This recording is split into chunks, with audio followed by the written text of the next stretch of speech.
gitaris terutama dengan main keyboard mungkin juga main saxophone pemain mau bisa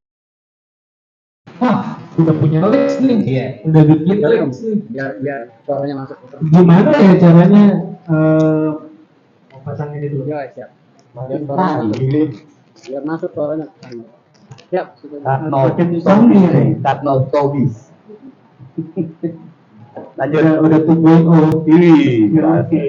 Awal. Ya, tadi sampai mana? Oh ya, gimana ya udah punya lyrics, tapi bikin jadi masuk ke kalimat jadi nyambung. Kadang-kadang gitaris, terutama aku salah satunya dulu ya. Wah, belajar lyrics ini sampai ada DVD 100 jazz lyrics, ada bukunya 100 fusion lyrics atau blues lyrics.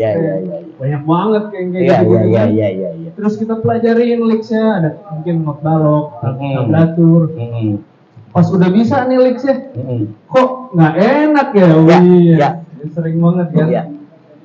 Aku pelajarin sampai akhirnya aku nemuin ini dari balik lagi ya, apa yang aku jabarin hari ini dari pengalaman aku. Mungkin ada benar ada salah, kalau salah tolong dikoreksi Mas David. Jadi menurut aku balik lagi ke yang waktu itu pernah aku jelasin di KJK tentang call and response. Menurut aku yang paling penting setelah call and response-nya kuat, baru kita bisa masukin lyrics. Itu bab satunya. Jadi apapun lyrics-nya, misalnya kita ngomong sederhana ya. Sebenarnya definisi, kalau menurut Mas Mo, definisi lyrics apa? Lyrics itu kayak semacam apa ya, signature kayak tanda tangan atau apa gitu. Bisa. Tapi dalam musik gitu. Kalau lu main lyrics ini, anjing ini standard banget gitu. Kalau wah ini bagus banget. Bisa. Kalau dari yang aku baca, lyrics itu tuh kumpulan pattern note. Ya bedanya sama riff itu repetitif, tematik.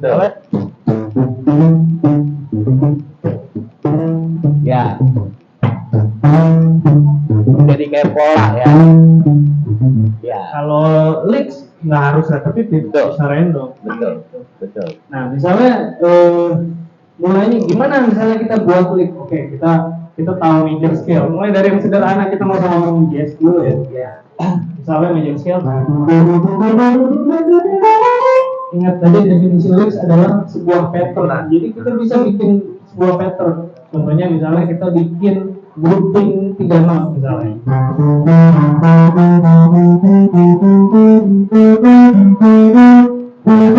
Gitu ya misalnya. Tapi kan kalau tiba-tiba main misalnya kita langsung masukin kesana kan kayak oke, lagi latihan ya, oke, lagi belajar ya. Nah itu caranya menurut aku yang paling penting call and respond dulu sekarang. Nyalain looper nih.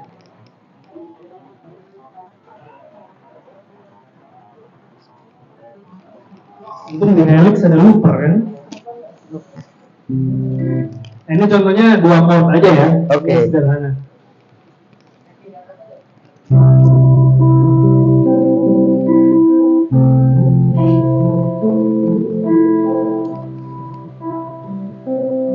Jadi balik lagi ke lesson pertama, aku mulai call, mulai respon dulu. Udah gitu baru aku put the lyrics. Tapi make sure call and responnya jelas. Kadang-kadang mesti diulang 2-3 kali. Sampai kita bisa anggaplah lyricsnya. Berapa itu ya? Yang tadi yang grouping 3 itu ya.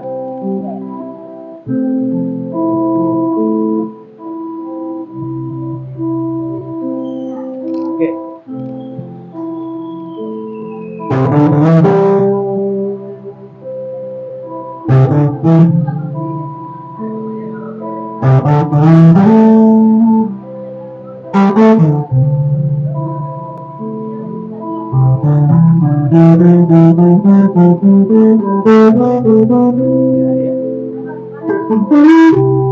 Iya. Salah descending.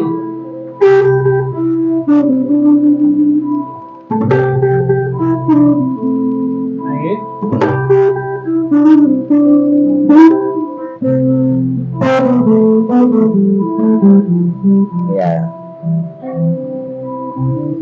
balik lagi ke itu menurut aku cara latihan ya, bukan cara pasti. Cara latihan yang paling gampang gimana put the licks dalam sebuah kalimat. Jadi ada call, ada respon, atau misalnya mau bikin motif, kita buat beberapa sampai jelas dulu, baru kita put the licks. Kalau aku menganalogikannya kayak quotes, misalnya kita kayak lagi ngomong nih, ada quotes Albert Einstein misalnya, imagination more important than apa? Albert Einstein bilang than knowledge. Ya. Tapi kan kalau kita ngomong di depan publik semuanya isinya quotes, nggak seru. Harus ada tanya, harus ada jawab, harus ada koma, harus ada titik. Nah itu in the beginning begitu. Ada pertanyaan? Gua kali ini jadi mau nanya. Berarti kalau emang itu berupa quotes misalnya ya analoginya, harus pas juga ya di model lagu seperti apa ini cocok. Oke. Jadi nggak sembarangan juga naro misalnya gitu. Misalnya kita ngomongin banjir bentar lagi, ya. Tapi terus tiba-tiba nih yang buat menjelaskan quote tentang banjir adalah imajinasi adalah lebih penting dari pengetahuan. Nah, itu kan nggak nyambung. Wah ini dalam banget nih. Ini udah langsung ke bab 3 lah. Kagak. Itu penting. Nah, itu aku nyambungin dari situ aja ya. Nyambungin dari topik yang tadi. Terus gimana caranya kalau di dalam bahasa musik bikin nyambungnya? Misalnya nah mungkin lagi ngomongin banjir. Tiba-tiba Albert Einstein. Kalau menurut aku lyrics itu datangnya dari culture. Jangan lupa bahwa musik itu bahasa. Musik itu language. Apapun kita main jazz, kita main blues, kita main fusion, apapun datang dari somewhere else gitu. Jadi misalnya blues misalnya, Albert King, B.B. King, Freddie King, hero-hero aku, semuanya notnya 5 not doang. Tapi basicnya kalau misalnya kita dengar mereka punya cara untuk misalnya pasti mereka main not ini. Pasti mainin not itu kan, udah pasti di blues. Tapi caranya beda-beda. Kalau si misalnya B.B. King, ya, ada major ya. Kalau Albert King, lebih minor banget. Freddie King lebih vibrato. Padahal notnya nggak jauh dari itu ya, 5 itu ya. Cuma 5 not. Blues ya. Apa sih gitu kan? Tapi itu dia culture ya. Jadi gimana caranya bikin quotes atau lyrics yang nyambung? Kita mau main musik apa dulu gitu? Misalnya kalau jazz, kita denger culture jazz misalnya Charlie Parker, mungkin Miles Davis, Louis Armstrong, atau yang lebih lama lagi Lester Young, misalnya. Gitu. Kita belajar bahasa mereka dengan cara apa misalnya? Setelah waktu itu pernah beli bukunya, lupa sih siapa yang bikinnya, 100 jazz lyrics itu. Aku pelajarin 100-nya nggak ada yang inget semua. Gila ya, itu berapa tuh harganya dulu? 120.000 kali. Udah sama CD-nya gitu. Lupa yang bikin siapa? Indonesia edition. Indonesia. Bagus sih sebenarnya bukunya, itu keren banget. Nah, sama ada buku biru tuh yang Om Beben almarhum punya tuh. Yang lyrics Jamorin Harp, lyrics apa? Nggak tahu gua. Ada buku kecil tuh keren tuh. Ya cuman itu kok nggak kepake ya? Ternyata setelah aku belajar lagi, yang paling penting itu niruin bunyi atau transcribe. Ini kedengerannya sebenarnya rada absurd ya. Tapi sama kayak gini, misalnya Masmu misalnya bisa bahasa Jawa nih. Aku nggak bisa, nggak ngerti sekali. Tapi dengan niru Masmu ngomong 1-2 frase misalnya kayak kamu lagi apa, bahasa Jawanya apa, atau kamu lagi di mana, saya lagi makan. Niruin bahasanya aja, nggak usah logatnya dulu. Bahasanya aja dulu. Mulai bisa tuh ngobrol sama, misalnya kita punya teman orang Jawa. Mulai bisa sotoy dikit. Itu menurut aku kayak gitu. Tapi balik lagi ke gimana bikin lyrics, kan rumit banget ya. Wah, harus belajar budayanya dan lain-lain. Menurut aku simpel, balik lagi dulu ke major scale, pentatonik. Karena menurut aku dari Kayak Mas Mo tadi main di Mr. Musi bagus banget Mas solonya. Kagak juga. Beneran, aku suka banget. Oke. Itu mostly pentatonik kan? Pentatonik Pentatonik banget. Mostly. Kayak Joey Di Francisco juga. Yoi, gayanya Joey. Pentatonik ya kan? Menurut aku dua itu aja kalau kita bener-bener master sebagai kita kalau mau mulai gitu ya, itu udah perfect banget. Ya. Ada pertanyaan dulu sampai situ? Nah,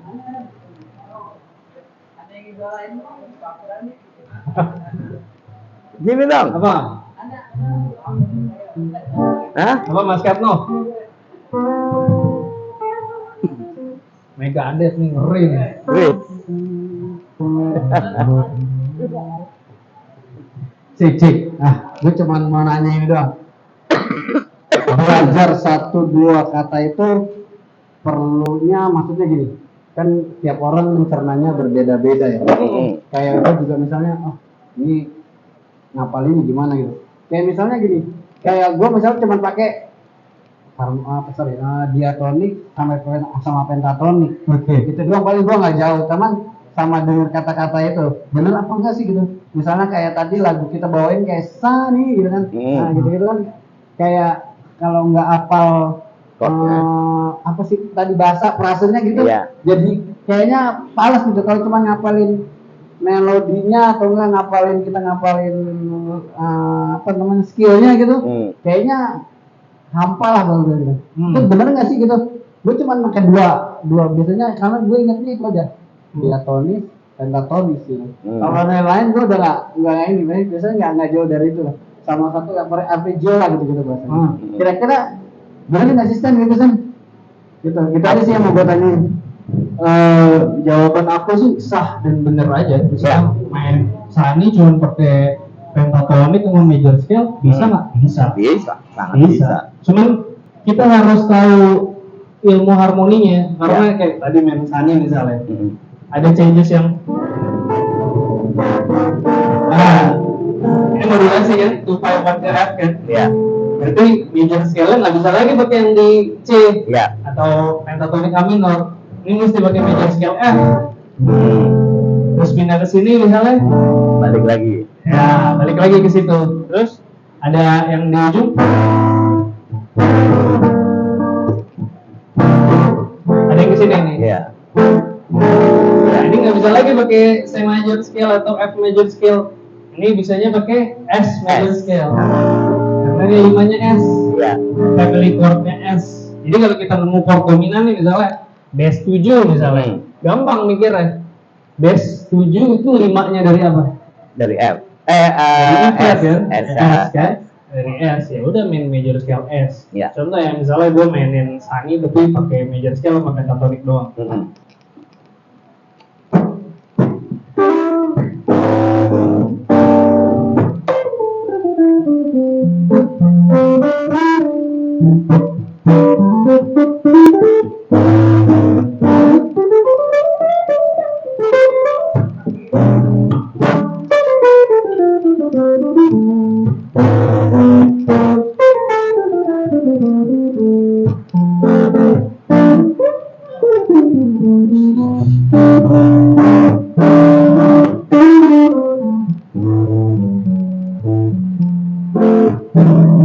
Masuk kan? Masuk.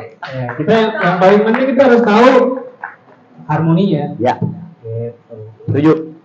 Ada pertanyaan lagi atau Mas mau nambahin? Lanjut aja dulu. Lanjut dulu aja ya. Oke.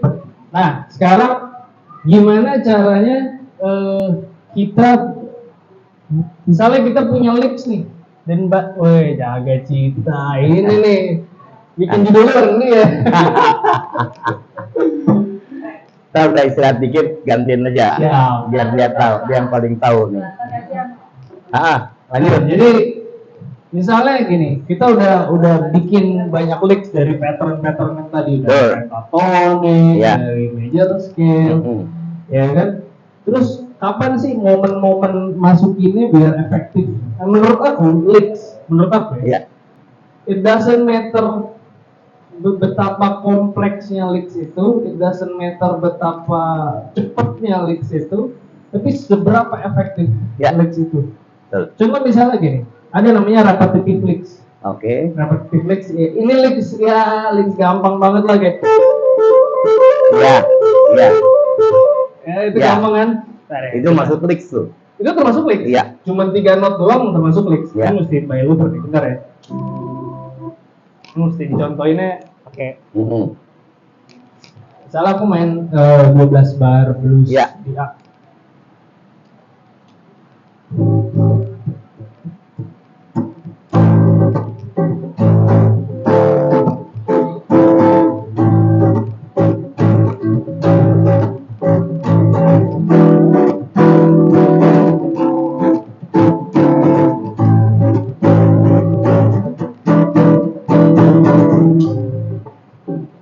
Nggak jadi 12 bar, nggak cukup loopernya. Gak apa-apa, Dalam aja. aja.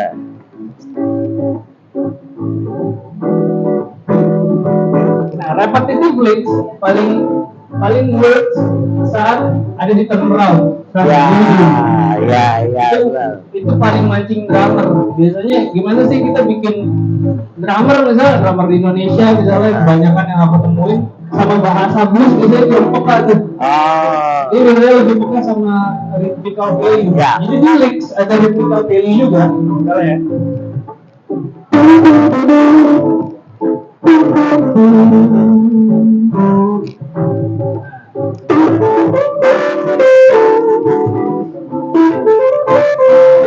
ini turnaround. Ya, Di drummer akan naik. ya betul. Bisa nggak repetitive lick ditaruh di tengah? Bisa. Nah, tapi kalau misalnya kita taruh di tengah, umumnya kita harus tahu kapan put the long note. Ya, Jadi saat call and response licks, sebenarnya yang bikin ujungnya licks itu kedengeran smooth adalah menurut aku long Ya. note yang agak panjang. Contoh ya, misalnya.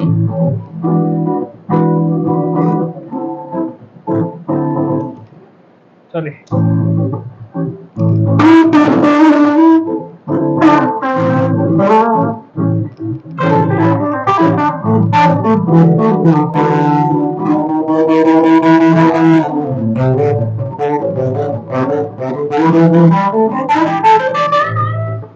ya.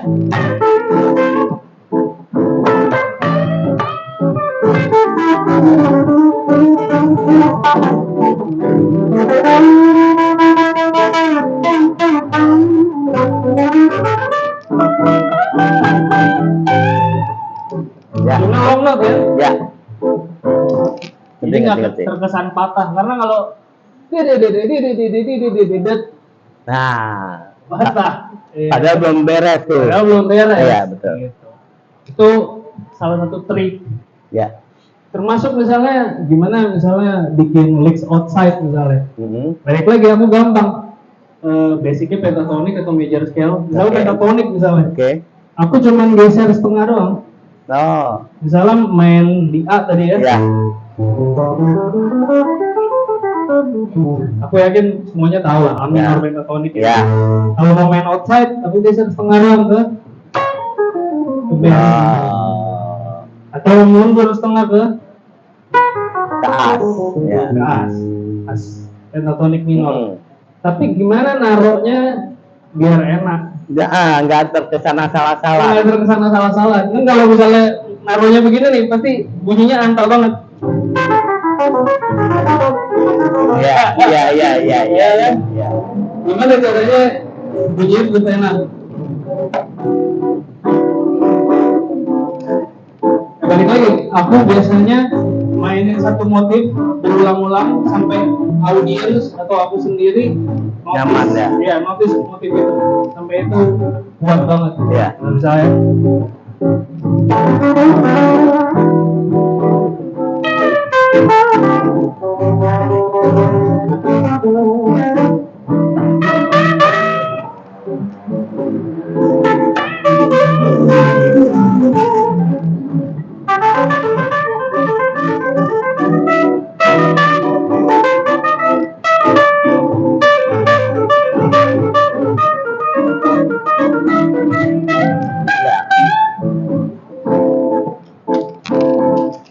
Ya. biasanya begitu. Jadi ada pengulangan beberapa kali dulu, misalnya kalau yang tadi Ya. baru diajar gitu. Tapi biasanya outside itu kita kasih buat tension. Iya. Ketika lagi menuju klimaks gitu Iya. ya. Dan apapun itu, licks itu kan kalau bahasa jalanannya jurus ya. Iya, betul. Kalau kita ngeluarin jurus dari awal, udah capek kan Iya. staminanya kalau kita mau building Yang denger juga capek, Sam. Makanya. licks terus. Iya. Iya. Dan yang paling penting efektivitas licks itu tadi pembahasannya tentang efektivitas licks dari repetitive licks tadi, kedua outside licks, Iya. kecepatannya gimana.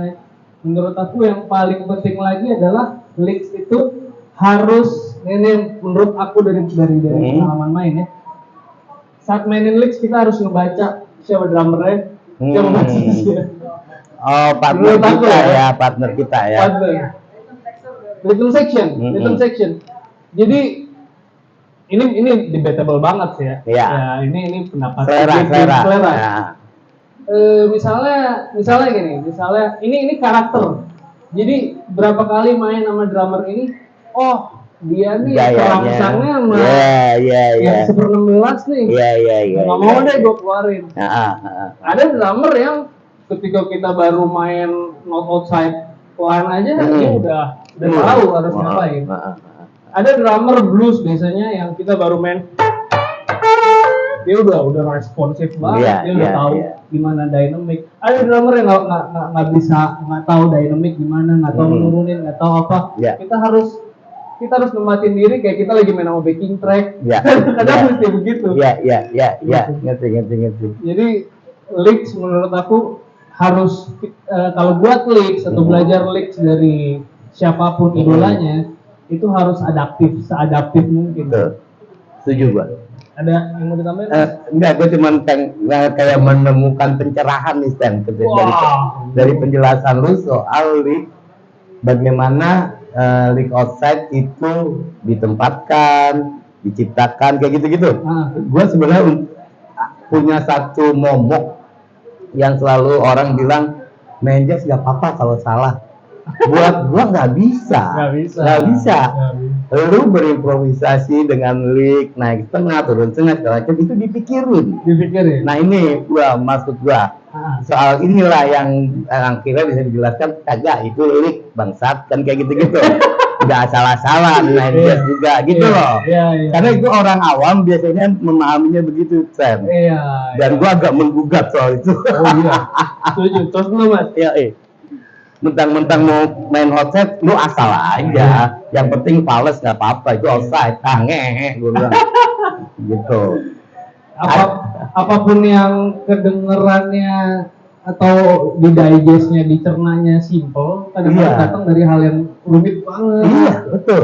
Iya, betul.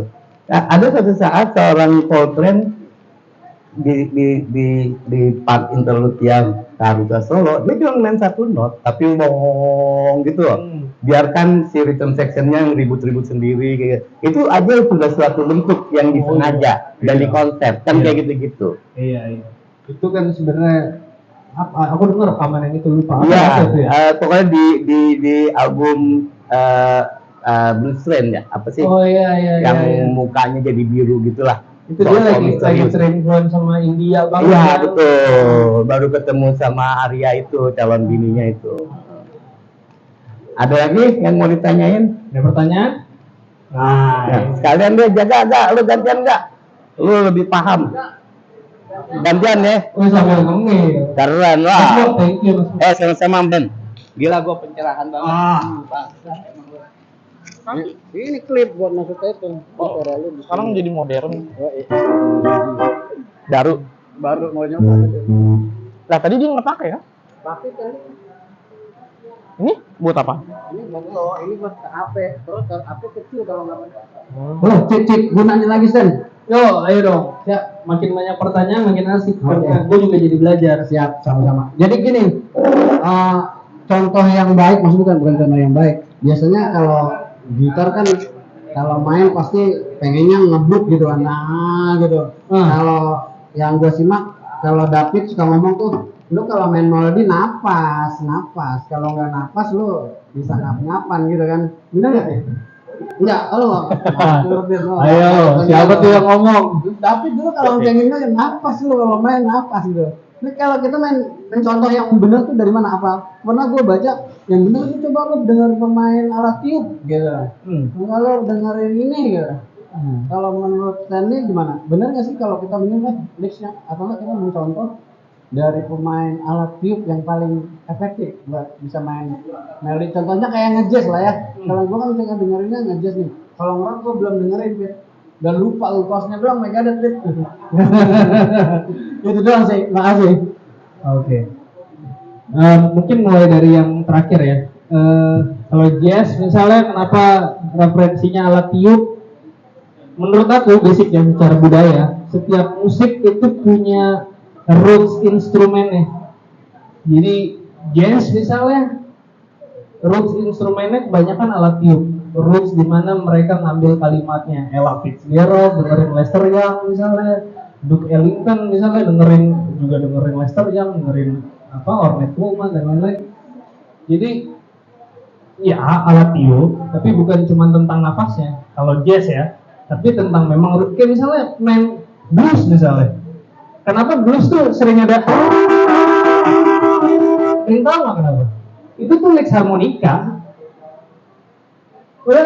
Harmonika. Itu harmonika. Atau misalnya bending misalnya. Itu apa? Itu bunyi vokal. Jadi awal-awal blues itu kan dari work song kan. Lagu saat lagi macul, jadi budak, jadi slave gitu kan. Suara mereka tuh ngebending. Gitu. Jadi itu di replika. Misalnya apalagi misalnya rock yang neoklasikal misalnya Yumi Malmsteen. Itu violin basic kan? Iya betul. Iya kan? Ini nyala yang mana sih? Ini nyala kan? Nyala ya? Nyala. Gitu. Jadi setiap musik itu ada sumbernya, ada source-nya. Nah, itu tadi ngejawab yang soal jazz dan tiup ya. Tapi ngejawab soal nafas misalnya. Kenapa sih musik harus ada nafasnya? Sekarang ini kalau misalnya kita misalnya ngomong nafasnya ngap-ngapan misalnya, otomatis kita ngomongnya jadi cepat gitu ya. Misalnya kita lagi habis lari nih, terus langsung ngomong misalnya, wah mas kata untuk mungkin kalau untuk keadaan urgent sah-sah aja, tapi untuk ngejelasin sebuah cerita, Mas Katov tadi gue dicolong nih, efek gue, mobil gue penyok nih, gue tadi habis ini, yang denger juga jadi, apaan sih sebenarnya maksudnya apa sih? Sebenarnya analoginya menurut aku kayak gitu. Dan sebenarnya gimana caranya, nomor 2, gimana caranya bikin instrumen ini kata-katanya bapakku almarhum Om Bedes ngajarin gue, gimana caranya instrumen ini jadi satu bagian tubuh sama kita. Jadi kayak misalnya saat kita jalan kita nafas, saat kita makan kita nafas, saat kita minum gitu. Jadi gimana caranya, dan the more kita latihan tentang nafas dalam bermain instrumen, gitar, piano atau apapun, the more kita bisa put emotion di situ. Jadi kalau misalnya gini, gampangnya gini, kalau kita nggak put nafas, pasti ininya yang aktif banget. Ini oke, ini summertime. Oh, major scale kali ya. Oke, ini harmonic minor kali ya. Oh, nggak enak nih. Oh, gini kali ya. Ini gak ada. Tapi kalau kita put nafas dulu misalnya.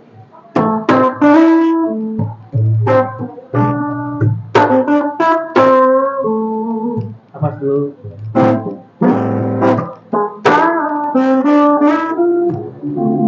Nafas agak panjang.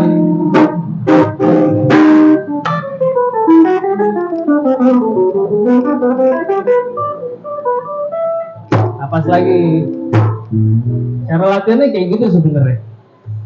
Jadi dengan adanya nafas, bukan cuman phrasing kita lebih jelas, bukan cuman kitanya emosinya lebih kena, tapi kita being human di gitar kita nggak di gitar, kita nggak dikontrol sama ini, tapi kita yang kontrol ini. Gitu. Ada lu mau nambahin apa?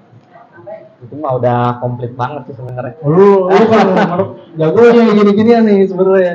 Iya, ya emang begitu maksudnya untuk menyampaikan ini kalau style gue ya maksudnya emang apa untuk menyampaikan ya kita perlu membuat sesuatu gitu kan, kita perlu kalimat-kalimat. Nah itu dibuatnya kayak kalau gue kan emang mainnya kan dari nyari nada-nada sederhana dulu gitu kan.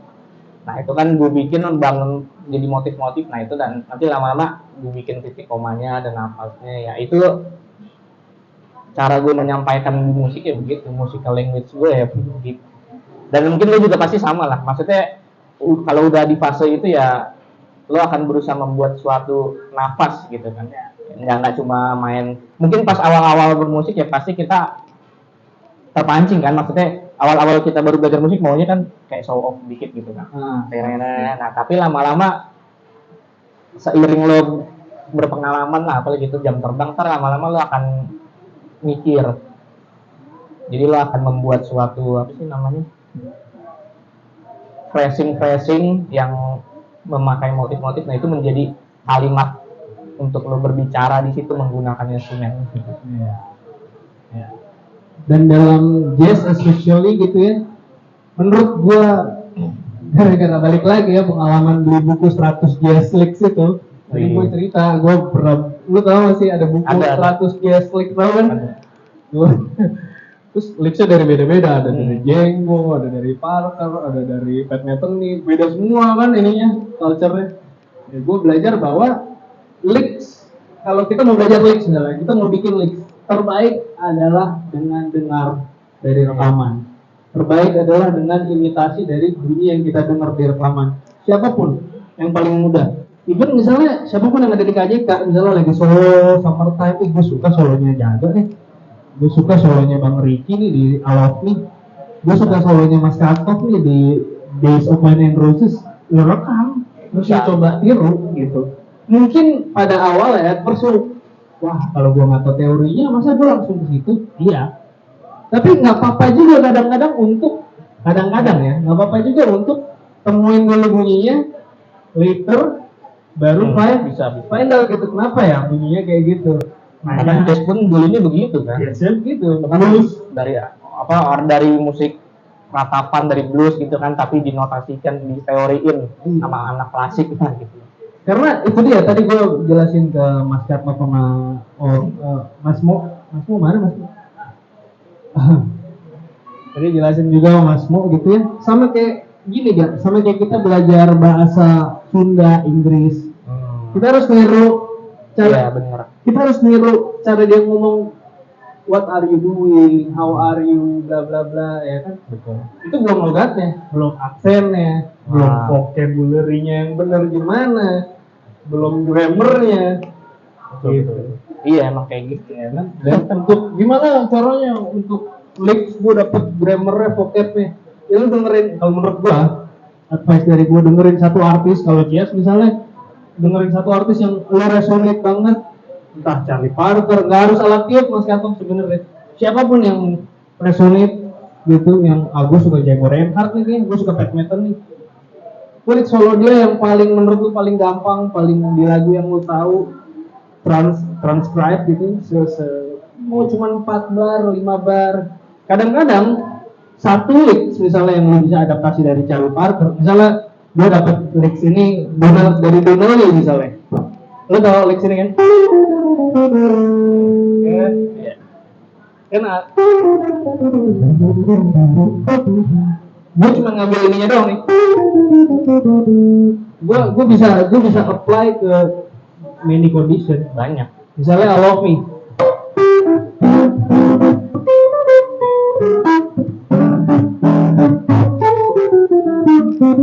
Ya itu salah satu cara gue apply. Terus misalnya licks dari Donnelly dong, dari tema Donnelly. Itu lick to 5/1 kan? Itu bisa gue terapin even di blues. Di blues.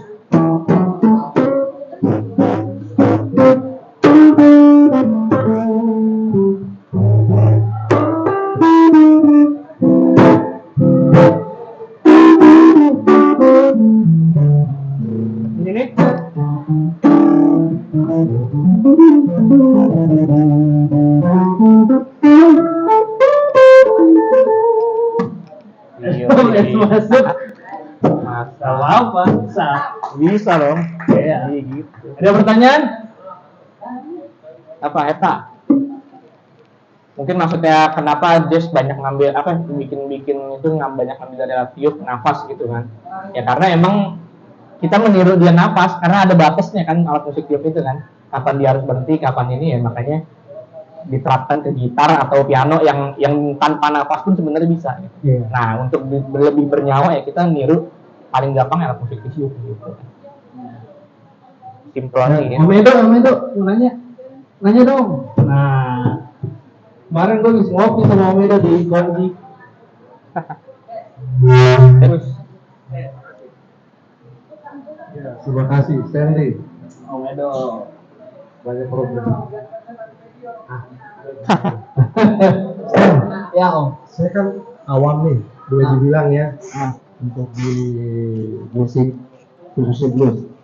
Jadi untuk memainkan blues itu awalnya belajar apa tuh, pentatonic, major scale. Nah, pentatonic mungkin ada pentatonic bluesnya apa gimana. Jadi ada tahapannya. Jadi dulu kuat di sini, terus kemana lagi sampai mendapat melodi lick yang enak didengar. Gitu. Itu aja sih. Untuk solo atau untuk memang baru baru mulai aja, jadi baru mulai aja itu seperti apa sih ya, kan harus kita belajar dulu kan. Harusnya lu penguasaan ini dulu, basic ini sama kayak bangunan. Kita mau bangun 50 tingkat basicnya ya kuat, ya lu akan rubuh lah gitulah. Nah kira-kira begitu. Terima kasih. Thank you Om Edo. Kalau basic banget buat yang awam di sini, paling penting belajar ritme ya. nah itu dia. Ritme is the most important thing dalam Kita music. bosan-bosan diingatkan. Oh iya. Jadi apa yang paling penting belajar blues? Ada yang penting belajar jazz. Pertama kali bukan belajar skill, bukan belajar segala macam, belajar ritmenya. Iya betul. Belajar ritmenya. Ya, oke, pasti dalam belajar ritme otomatis kita akan belajar chord ya. Iya itu. Blues misalnya kita belajar main dari 12 bar blues misalnya. Paling gampang Om dari A misalnya, ritmenya kayak gini.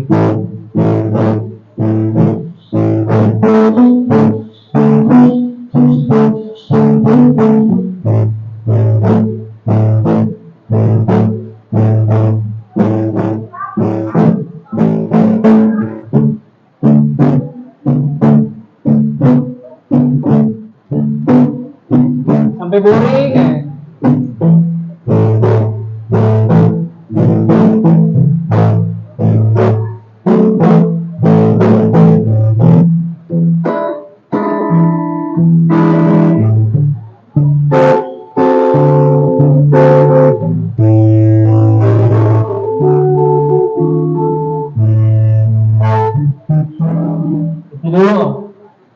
Itu dulu pakemin di A, biasanya blues di chord-chord yang open. A, E, G, D, C, itu dulu, ritme dulu, lupain dulu pentatonic, itu bakal dapat sendirinya.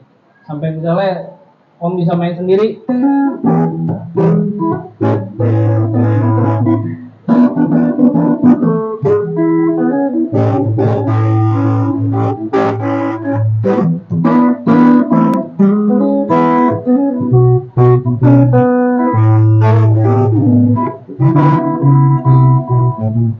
Semuanya basicnya dari yang tadi pertama aku kasih tahu. Gitu. Maaf. Ada lagi pertanyaan? Ayo. Yang di belakang, Yang baru-baru memulai. Hai guys. Jangan malu-malu. Bang Kato pancing kali.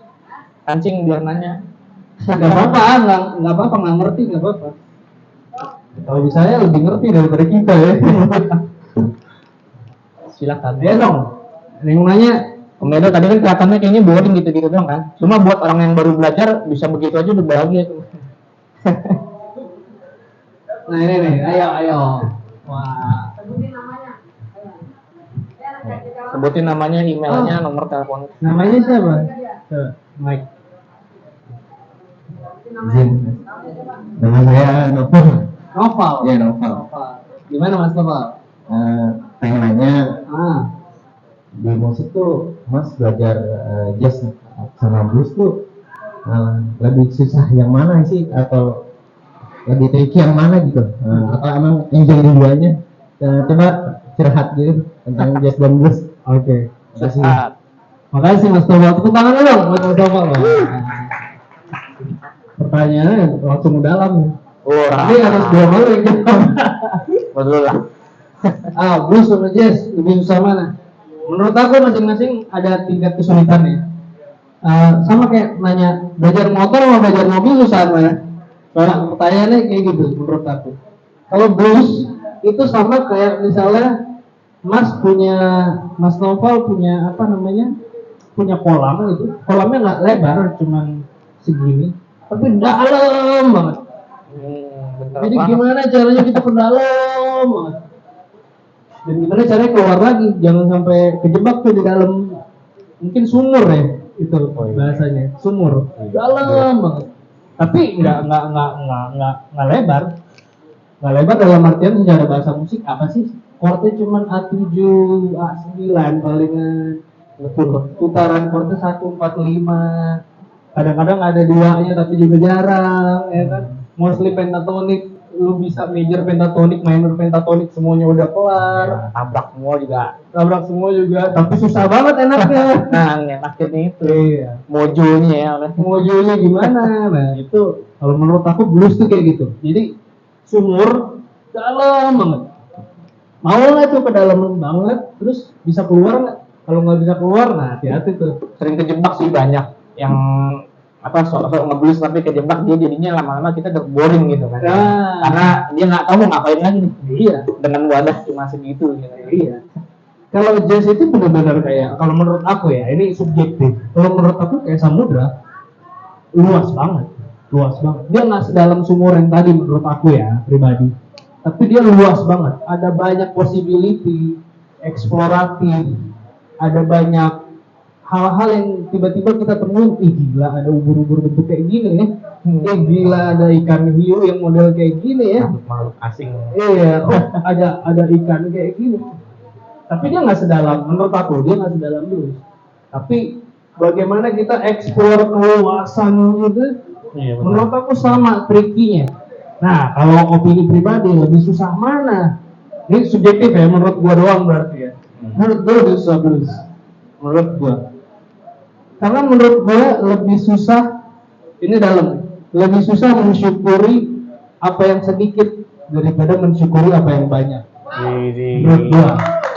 Menurut gua. Nah, kalau Jagi gimana Jaga? Sama. Gue sampai sekarang pun kalau disuruh ngeblues yang bener-bener dalam ya, gue nggak sedalam itu maksud gue. Mungkin bisa, cuma guanya butuh trigger yang pas gitu loh untuk menuju kedalaman itu. Tapi kalau gue lagi situasi biasa disuruh tiba-tiba disuruh begitu ya mungkin gue lebih prefer nge-jazz sebenarnya dibandingin blues ya. Meskipun lebih rumit gitu kelihatannya, cuma ya lo bisa sambil ketawa-ketawa, happy-happy, saat main jazz gitu. Kalau blues lo harus benar-benar merasuk banget lah gitu. Kalau menurut gue sih gitu. Imajinatifnya di jazz lebar banget. Lo bisa ugal-ugalan juga bodo amat sambil ketawa-tawa juga orang dengarnya asik gitu. Iya. Mau masukin apa? Itu juga masuk di jazz. Iya masuk. Jadi kalau di blues begitu jadi apaan sih? Iya, apaan tuh? Yang nggak menjiwai kayaknya. Ya. Tadi Mas Novel udah cukup belum Mas? Ada feedback gak? Udah, dia susahnya terjawab gak? Pertanyaannya udah terjawab belum? Susah. Terus mana? Terima kasih.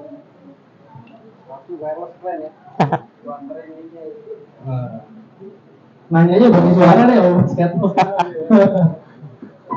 Iya, tadi kan kata Mas blues kan dalam tapi lebar ya, luas ya. Enggak selebar itu. Sempit tapi dalam. Kayak sumur. Iya, yes. Oh iya, paham. Sempit tapi dalam. Kalau menurut Mas ya, kalau jazz itu kayak gimana? Definisinya gimana mungkin? Kayak tadi yang aku jelasin, jazz itu samudra, luas banget, tapi nggak sedalam sumur yang tadi aku. Kalau menurut aku Masih berbunyi nggak? ada lagi? Ya, cukup. Thank you Mas Nova. Mas. Kalau saya boleh nanya lagi, benar nggak sih kalau lo mau belajar blues, lo harus sedih dulu, atau enggak lo harus menderita dulu, baru dapet, benar nggak gitu ungkapan itu? Ada sebagian orang bilang, ah lo mah belum susah makanya bluesnya nggak dapat, benar nggak ada? Tolong dijawab, terima kasih. Oh, pakai feeling tuh kayaknya pertanyaannya. Oh ini pertanyaan dalam. Masing-masing ada semua orang ada jawabannya masing-masing. Kalau menurut aku, apakah main blues biar enak ya harus sedih dulu? Enggak juga. Gitu. Tapi memang blues itu datang dari sejarah perbudakan. Gitu. Itu budayanya. Budaya blues adalah datang dari perbudakan. Apakah kita bisa menjiwai sama kayak ada yang di sini suka nonton teater? Ada yang suka nonton teater? Suka nonton teater ya? Misalnya lagi memerankan Wiro Sableng, gampang lah, gitu. Mungkin nggak si Wiro Sableng memeranin si Wiro Sableng nih? Selain dia harus bisa logat bahasa Wiro Sableng di zaman itu, bajunya, ya semua hal, gayanya. Mungkin nggak si Wiro Sableng ini nggak sableng, dia memerankannya nggak sableng, ya udah gue normal aja lah, ngerti, kayak orang pinter. Ada yang nonton Pirates of Caribbean di sini? Oh, Ya kan? banyak mah. Pirates of Caribbean nggak mungkin meranin Jack Sparrow gitu, yang meranin Leonardo DiCaprio di Titanic, nggak mungkin kan? Ya kan, sesimpelnya dijawabnya. Jadi apakah harus sedih? Enggak juga. Tapi apakah orang dalam hidup nggak pernah sedih? Kan enggak juga. Jadi dalam hidup setiap orang punya kesedihannya. My best friend punya kesedihannya. Mas Katmo semua punya kesedihannya. The point is gimana kita channeling rasa sedih kita nih? Kita tulis yang biasanya di diary, kita tulis di blues, kita tulis di